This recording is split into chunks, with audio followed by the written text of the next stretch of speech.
And I'd like to call on our convener for this event, Mr. Akintunde Disu, to give us the opening address.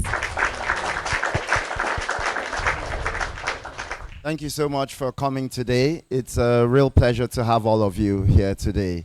There were 1,500 people registered for this, and we picked you out of all of those. So I really hope you enjoy your time with us. I hope you're about to spend it wisely and gain the best of this experience. This is our third edition of the Riteonthebeach Festival, and we've been doing this for exactly 2 years today. And in the 2 years we've been doing this, we've been able to remove over 150,000 bottles from the beach through a program that was designed by the first cohorts of this.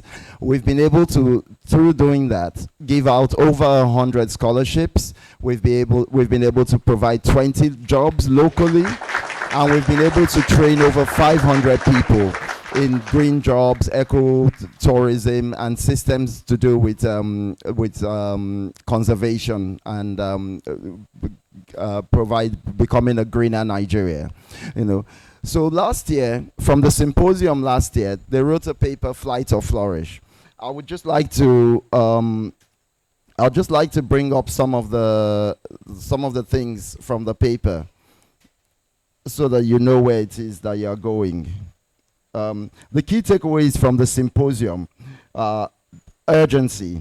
While there is a global will to limit the effects of climate change and opportunities to avoid the worst case scenario giving our young population an expanding city profile, the time to localize the global trend and capitalize on the opportunities that exist to create a resilient environment for future generations is now.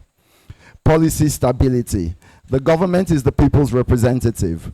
We will need to make our voices heard and articulate our needs for the future, which will be built on standards and technology that are still in their infancy, but are essential tools for capitalizing on our advantages and natural resources. The government will be critical in developing the legislation and policy requirements for this brave new world. Justice. Millions of Africans are counting on us to create an enabling environment for equitable and inclusive growth. Rather than awaiting intervention from foreign bodies, if climate change has taught us anything, it is this: those least responsible for the effects of climate change will feel the effects most acutely. The migratory pressure will affect everyone.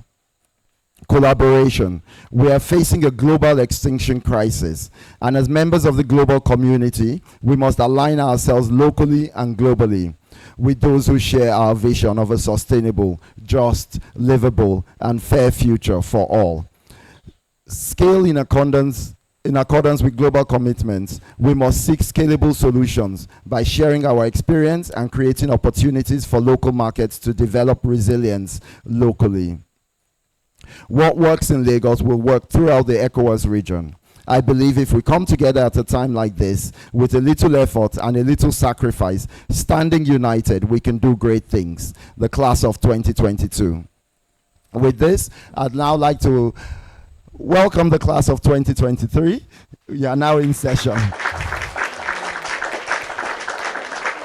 Thank you so much, Mr. Disu, and thank you for all the work that you do to keep this up and to demand change for Nigeria.